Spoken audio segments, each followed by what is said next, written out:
असलेल्या मान महाराष्ट्र न्यूज मध्ये आपलं स्वागत आहे। वरकुटे मलवडी तालुका मान येथे महात्मा ज्योतिबा फुले आणि विश्वरत्न डॉक्टर बाबासाहेब आंबेडकर यांची संयुक्त जयंती महोत्सव उत्साहात साजरा। महाराष्ट्राच्या पुरोगामित्वाचा वारसा छत्रपती शिवाजी महाराज यांच्यापासून सुरू होऊन महात्मा फुले, छत्रपती शाहू महाराज आणि विश्वरत्न डॉक्टर बाबासाहेब आंबेडकर यांनी पुढे नेला असून यासम अनेक महापुरुषांच्या त्याग आणि संघर्षामुळेच देशातील शोषित, पीडित, वंचित समाजाला सन्मानाने जीवन जगण्याचा हक्क मिळाला। विविधतेने नटलेल्या या भारत देशाला भारतीय संविधानाच्या माध्यमातून बाबासाहेब आंबेडकरांनी एक सूत्रात बांधण्याचा प्रयत्न केला, असं प्रतिपादन अहमदनगर येथील प्रसिद्ध व्याख्याते डॉक्टर नागेश गवळी यांनी व्यक्त केले। येथील शाहू फुले आंबेडकर विचार मंचच्या वतीने दिनांक 15 एप्रिल रोजी महात्मा ज्योतिबा फुले आणि विश्वरत्न डॉक्टर बाबासाहेब आंबेडकर यांची संयुक्त जयंती महोत्सव उत्साहात साजरा करण्यात आला। या प्रसंगी व्यासपीठावर सरपंच विलास खरात, माजी पोलीस उपअधीक्षक सुरेश जाधव, माजी सरपंच जालिंदर खरात, कार्यक्रमाचे अध्यक्ष सिद्धार्थ बनसोडे, सचिन होणमाने सर, नारायण फडतरे, डॉक्टर रुपणवर, दिगंबर बनसोडे, ग्रामपंचायत सदस्य चेतन बनसोडे, पिंटू बनसोडे, ज्येष्ठ नागरिक शिवाजी तोडकर, शांताराम जाधव, विष्णू जाधव, सोसायटीच्या चेअरमन सुलभा जाधव, ग्रामपंचायत सदस्य तेजा जाधव, पोपट बनसोडे यांच्यासह मान्यवर उपस्थित होते। महात्मा ज्योतिबा फुले आणि बाबासाहेब आंबेडकर यांच्या जीवन कार्यावर प्रकाश टाकताना डॉक्टर गवळी यांनी विविध अंगांनी समाजात केलेली सुधारणा आणि त्यांच्या जीवन कार्यातील प्रास्ताविक विचार मांडले। डॉक्टर बाबासाहेबांनी आयुष्यात केलेला संघर्ष, त्यांचं शिक्षण, त्याग आणि विविध क्षेत्रामधील त्यांचे महत्त्वपूर्ण योगदान, देशाच्या जडणघडणीमध्ये बाबासाहेबांनी बजावलेली कर्तव्य या संदर्भात महत्त्वपूर्ण माहिती सांगितली। कार्यक्रमाच्या सुरुवातीला गुरु शिष्यांचे नाते असलेले महात्मा फुले आणि बाबासाहेब आंबेडकर यांच्या भव्य प्रतिमाची चित्ररथातून गावाच्या मुख्य रस्त्यावरून ढोल ताशांच्या गजरात निघालेल्या मिरवणुकीत महात्मा फुले यांचा विजय असो, विश्वरत्न डॉक्टर बाबासाहेब आंबेडकर यांचा विजय असो अशा घोषणांनी परिसर दानाधून सोडला। यावेळी मोठ्या संख्येने महिलांसह अनुयायी मिरवणुकीत सहभागी झाले होते। त्यानंतर प्राथमिक शाळेसमोर आयोजित केलेल्या कार्यक्रमात मान्यवरांच्या हस्ते दीप प्रज्वलन करून महापुरुषांच्या प्रतिमेचं पूजन करण्यात आले। मान्यवरांच्या सत्कारानंतर माजी पोलीस उपअधीक्षक सुरेश जाधव, जालिंदर खरात, सचिन होणमाने यांनी आपले विचार मांडले। प्रमुख वक्ते डॉक्टर गवळींच्या अखंडपणे 1.5 ते पावणे 2 तासांच्या भाषणाने श्रोते मंत्रमुग्ध झाले। त्यानंतर पंचक्रोशीतील यशवंत गुणवंतांचा मान्यवरांच्या हस्ते सन्मान करण्यात आला। कार्यक्रमाचा प्रास्ताविक पत्रकार सिद्धार्थ सरतापे सर, सूत्रसंचलन प्राध्यापक सागर लोखंडे, तर शेवटी आभार आप्पा सरतापे यांनी मानले। कार्यक्रमानंतर जयंती महोत्सव समितीच्या वतीने सर्वांसाठी अन्नदानाची व्यवस्था करण्यात आली होती। धन्यवाद। संपादक सिद्धार्थ सरतापे सर, न्यूज मान महाराष्ट्राचा। डॉक्टर बाबासाहेब आंबेडकर असं म्हणतात की या देशामधली जी काही ही चातुर्वर्ण व्यवस्था जी आहे, ही चातुर्वर्ण व्यवस्था ही कुठलीच शिडी नसणाऱ्या एखाद्या इमारतीसारखी आहे। म्हणजे त्या इमारतीमध्ये जर तुम्ही गेलात तर तुम्हाला खालीही उतरता येत नाही आणि वरच्याही मजल्यावरती जाता येत नाही, अशी चातुर्वर्ण व्यवस्था इथल्या धर्ममार्तंडांनी निर्माण करण्याचं काम केलं। आणि या विरोधामध्ये अनेक महामानवांनी त्यासाठी लढा देण्याचं काम केलं। मग पश्चिम बंगालमधून राजा राममोहन राय काम करायला लागले आणि विशेषतः त्यावेळेस महाराष्ट्रातला जर एकंदरीत विचार जर केला तर महाराष्ट्रामध्ये फुले आणि म्हणजेच क्रांतीसूर्य महात्मा फुले आणि सावित्रीबाई फुलेंनी आपली सत्यशोधक चळवळ याच पुण्याच्या शहरामधून उभा केली आणि या सबंध देशाला मानवमुक्तीच्या दिशेनं घेऊन जाण्याचं काम महात्मा ज्योतिराव फुले आणि सावित्रीबाई फुले करताना आपल्याला दिसून यायला लागले। मित्रा, देशाची जी राज्यघटना आहे ती राज्यघटना माझ्या गुरुच्या दारातूनच सुरू राहिली पाहिजे। म्हणजे बाबासाहेबांनी म्हणजे एका शिष्याने एका गुरुला दिलेली जगाच्या पाठीवरची सगळ्यात मोठी गुरुदक्षिणा जर कोणती असेल तर ते या देशाचं संविधान आहे। मित्रांनो, ही गोष्ट आपण या निमित्ताने लक्षात ठेवली पाहिजे। काय परिस्थिती केशवपणाची प्रथा, सतीसारख्या प्रथा असतील, विधवा विवाहांचे पुनर्विवाह असतील, जे काही चाली रूढी ज्या आहेत, यांना छेद देण्यासाठी ज्योतिराव फुले, सावित्रीबाई फुले काम करतात. पश्चिम बंगाल मधून राजा राम मोहन राय सतीसारखी प्रथा बंद पाडण्यासाठी काम करतात. कायद्यानं नंतर बंद झालं. काय हो सतीसारखी प्रथा माऊली हो माहितीये का? नाही माहिती. बरं आहे, कारण त्याच्यासाठी आधी सावित्रीबाई फुलेंनी फार. पुण्यामध्ये जो येरोडाचा ब्रिज आहे, ते येरोडा ब्रिजचं कंत्राट ज्योतिराव फुलेंच्या कंपनीकडे होतं. पुण्यामध्ये असणारा जो खडकवासला मुळा मोठा धरण आहे, ती धरणाची कामं सुद्धा ज्योतिराव फुलेंच्या कंपनीने केलेली आहेत. इतकंच नाही तर कात्रजवरून मुंबईला जाताना मध्ये कात्रजचा बोगदा लागतो, त्या बोगद्याचं कंत्राट ज्योतिराव फुलेंच्या कंपनीकडे होतं. मुंबईमधली टाइम्स ऑफ इंडियाची इमारत आहे, ती टाइम्स ऑफ इंडियाची इमारत ज्योतिराव फुलेंच्या कंपनीने बांधलेली आहे. इतकंच नाही तर श्रीमंत सयाजीराव गायकवाड यांचा लक्ष्मी विलास पॅलेस राजवाडा, या राजवाड्याचं कंत्राट सुद्धा महात्मा फुलेंच्या कंपनीकडे होतं. आणि महात्मा फुले त्यावेळेस इतके श्रीमंत होते की ते इन्कम टॅक्स भरत होते. 1 रुपयात तो सोनं होतं, 1 रुपया.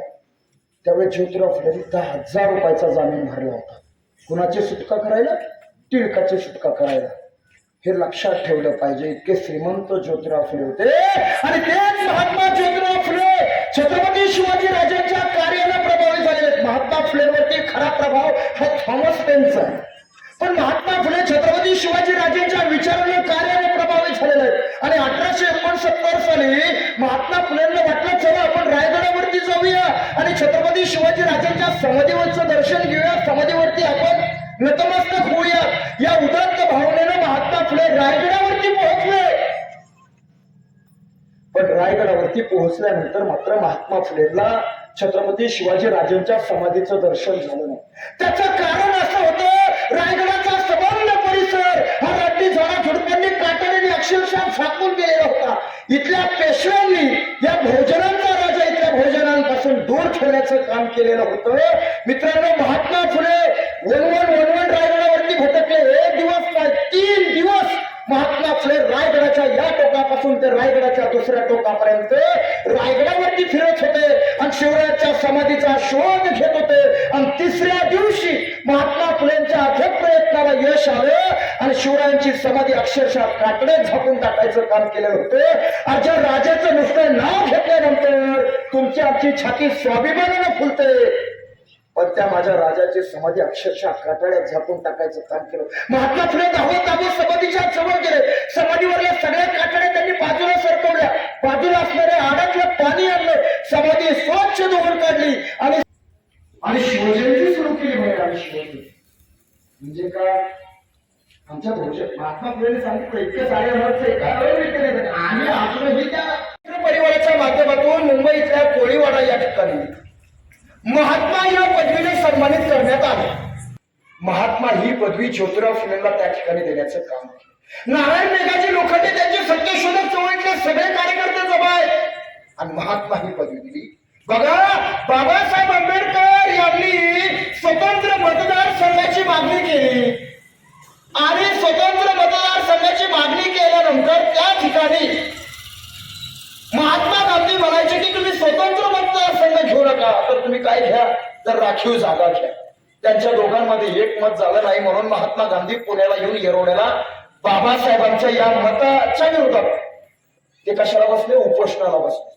आणि महात्मा गांधीजी पुण्याला येरवड्याला उपोषणाला बसले आणि येरवड्याला उपोषणाला बसल्यानंतर त्यांनी त्यावेळेस महात्मा फुलेंचं सगळं कार्य जाणून घेतलं, महात्मा फुलेंचे सगळे काम जाणून घेतले आणि कार्य जाणून घेतल्यानंतर मोहनदास करमचंद गांधी काय म्हणतात, मी नाही बरं का, महात्मा गांधी असं म्हणतात की इस देश का असली महात्मा तो मैं नहीं, इस देश का असली महात्मा तो ज्योतिराव फुले है. असं कोण म्हणतं? स्वतः महात्मा गांधी म्हणतात. आणि राजश्री शाहू महाराज म्हणतात या महाराष्ट्राचा मार्जिन ल्युथर कोण आहे, तर तो ज्योतिराव फुले आहे. तर श्रीमंत सयाजीराव गायकवाड म्हणतात या हिंदुस्थानाचा वॉशिंग्टन कोण आहे, तर तो ज्योतिराव फुले आहे. आणि डॉक्टर बाबासाहेब आंबेडकर म्हणतात की महात्मा फुले हे तर महात्मा तर आहेतच, पण ते राष्ट्रपिता आहेत. ते केवळ राष्ट्रपिता नसून ते माझे स्वतःचे गुरु आहेत असं भीमराव रामजी आंबेडकर म्हणतात. आणि तेच बाबासाहेब आंबेडकर बघा 1931 साली गोलमेज परिषदेला उपस्थित आहेत. आणि गोलमेज परिषदेतून बाहेर आल्यानंतर त्यांना एका पत्रकाराने विचारलं, बाबासाहेब संबंध हिंदुस्थानातील भारतातील सगळे लोक महात्मा गांधीजीला महात्मा असं म्हणतात, पण तुम्ही एकमेव असे आहात की तुम्ही महात्मा गांधीजीला महात्मा म्हणत नाही. बघा तुम्ही बाबासाहेबांचं वाचा. बाबासाहेब महात्मा गांधीजींना कधी महात्मा म्हटलेले नाही. बाबासाहेब महात्मा गांधीजींना मिस्टर गांधी म्हणतात. मिस्टर गांधी. बाबासाहेबांना प्रश्न केला, तुम्ही महात्मा म्हणत नाही फक्त मिस्टर गांधी म्हणतात असं का? त्यावेळेस बाबासाहेबांनी सांगितलं की याच हिंदुस्थानामध्ये या भारतामध्ये इथल्या शिखांनी त्यांचे न्याय हक्क मागितले, त्यावेळेस हे मिस्टर गांधी गप्प बसले. इथल्या मुस्लिमांनी त्यांचे न्याय हक्क मागितले, त्यावेळेस हे मिस्टर गांधी गप्प बसले. आणि ज्यावेळेस मी माझ्या अस्पृश्य दलित समाजासाठी न्याय हक्क मागतो त्यावेळेस हे मिस्टर गांधी पुण्याला येऊन चक्क उपोषणालाच बसले. मग ज्यांच्याकडे आत्माच नाही त्यांना मी महात्मा म्हणू कशाला?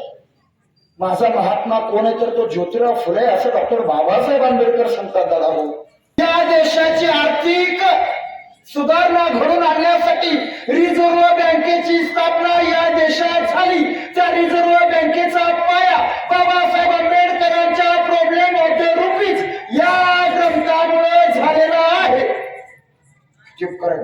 अरे या देशातल्या ओबीसीचा मुक्तीदाता कोण आहे? भीमराव आंबेडकर. मी जबाबदारीने बोलतो, या देशामध्ये रामायण आणि गीता वाचणाऱ्या माझ्या भगिनींनो, रामायण आणि गीता वाचण्यापेक्षा कधीतरी एकदा संविधान आणि हिंदू कोड बिल वाचा. मग तुम्हाला कळेल की आपला मुक्तीदाता हा राम आणि कृष्ण नसून डॉक्टर बाबासाहेब आंबेडकर हा आपल्या सगळ्यांचा मुक्तीदाता आहे. इतक्या अरे ओबीसीला बघा, बाबासाहेब आंबेडकरांनी पूर्वी शूद्र कोण होते नावाचा ग्रंथ लिहिला.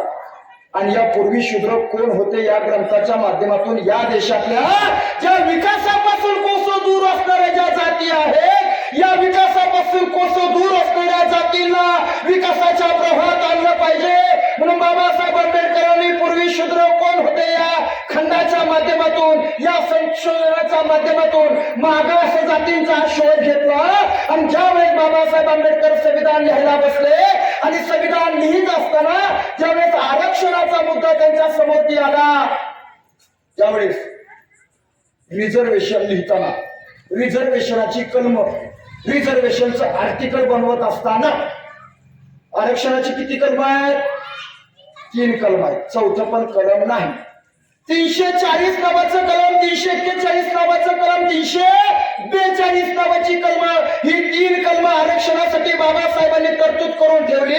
आणि त्यांच्यातल्या 340 नावाच्या कलमात बाबासाहेब आंबेडकरांनी या देशातल्या ओबीसी समाजासाठी रिझर्वेशन ठेवलं. 341 मध्ये एससी समाजाला आरक्षण, 342 मध्ये एसटी समाजाला, आदिवासी समाजाला आरक्षण. म्हणजे बाबासाहेब आंबेडकरांनी आधी स्वतःच्या जातीचा विचार केला नाही, पण आधी ओबीसीचा विचार केला. आधी त्यांना आरक्षण दिलं. 341-42 ला या देशात विरोध झाला, पण 340 ला या देशात प्रचंड विरोध झाला. ते कलमच मंजूर होऊन देत नव्हते 340 त्या ओबीसी. बाबासाहेब शेवटपर्यंत आपल्या भूमिकेवरती ठाम राहिले. त्यांनी 340 नावाचं कलम मंजूरच करून घेतलं. पण कलम मंजूर झालं, पण 340 नावाच्या कलमानुसार बाबासाहेबांनी इथल्या ओबीसीसाठी ज्या ज्या तरतुदी सुचवलेल्या होत्या त्या तरतुदीनुसार इथलं सरकार कुठलीच पावलं उचलत नाही. बाबासाहेब आंबेडकरांनी इथल्या ओबीसीसाठी मागासवर्ग आयोग स्थापन केला पाहिजे ही भूमिका मांडली, पण सरकार कुठलीच पावलं उचलत नाही. म्हणून बाबासाहेबांनी हिंदू कोड बिल आणि ओबीसीचं 340 नावाचं कलम म्हणजे इथल्या ओबीसीला आरक्षण इथलं सरकार देण्यासाठी खूप कामी ठरतंय. म्हणून भीमराव आंबेडकरांनी राजीनामा दिला.